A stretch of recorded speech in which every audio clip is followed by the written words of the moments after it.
Comcast Advertising announced at CES the launch of Universal Ads.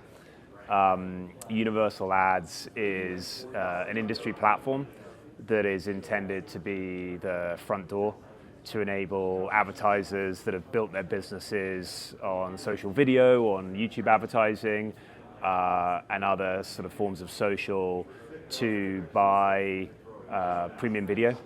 And do it in a way that's as simplistic as how they buy social.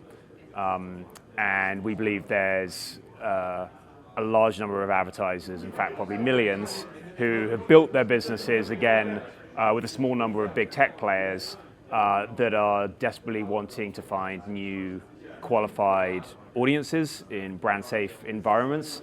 And we believe that premium video as a category drives performance, but we've got to make it simple to buy, and we've got to make it as seamless as big tech has done, which they've done an amazing job at. And so that is the mission of Universal Ads and what we announced at CES. And where does your partnership with FreeWheel fit into all of this in terms of your ability to improve cross-platform performance? Well, the Universal Ads business or platform is built on top of the FreeWheel platform. And so what we're really doing with FreeWheel is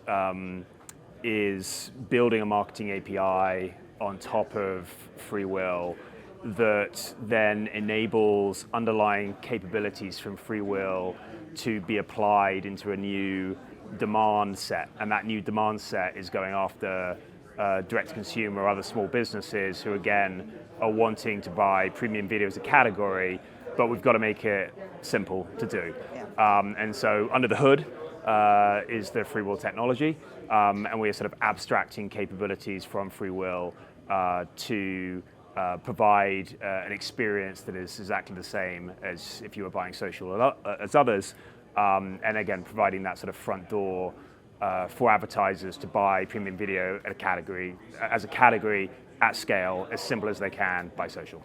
And what does that speak to in terms of a more unified, transparent metrics?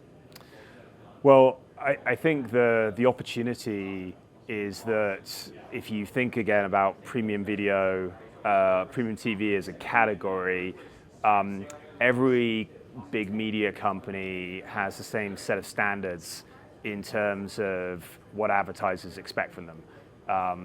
Advertisers know, and this is normally the Fortune 1000, which is the core client base of the majority of the big media companies. Those advertisers know that they are going to have their advertising content in brand-safe environments. There's going to be 100% transparency in terms of where that ad is showing up, and that is a differentiator relative to other places where there isn't the same level of transparency. In fact, there's a ton of opaqueness, and there are concerns about, is my brand turning up in places that I don't want it to be seen? And so we are going to, as an industry, as a premium video category, set the standards and maintain the standards that have been the case for a long, long time with the Fortune 1000, and bring that quality, bring that performative media, bring that transparency, and make it available to advertisers who, again, who've built their businesses on social. They're seeing diminishing returns or believe that they've peaked there. They're looking for new audiences. They're frustrated that they can't buy premium video as a category as simply as they can elsewhere. So there's major latent demand out there. And our goal is to connect those dots and sort of open up the power of premium video as a category for those advertisers, but do it in a way where they know it's brand safe, it's transparent, and it's performative. And so are there any strategies or technologies sort of under the hood that Comcast Ads is using to help ensure campaigns are optimized? Yeah, so again, as I said earlier, the foundational technology is FreeWheel. So those capabilities, again, are being sort of abstracted out through a marketing API into a user experience so we can bring the best of FreeWheel to the table. That's sort of part one.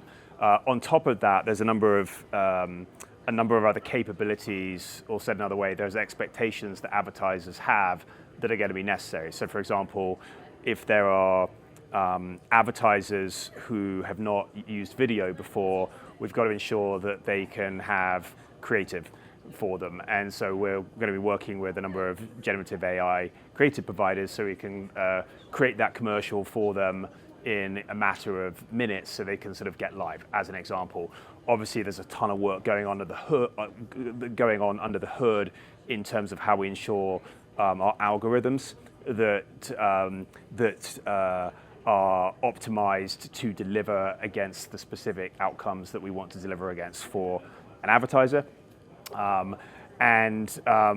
There is a ton of sort of AI that we're going to have to apply beyond creative to ensure that we can provide sort of self-serve guidance to advertisers about how their campaigns are performing, what they should do to improve those campaigns, and that's sort of just a base expectation. It's nothing that the big tech companies aren't doing well. Again, the bar that we've got to set is the experience has to be a zero learning curve in terms of how that workflow looks, but the capabilities that they expect as they buy on social, on YouTube or others, that's just a baseline expectation. We have to meet that baseline.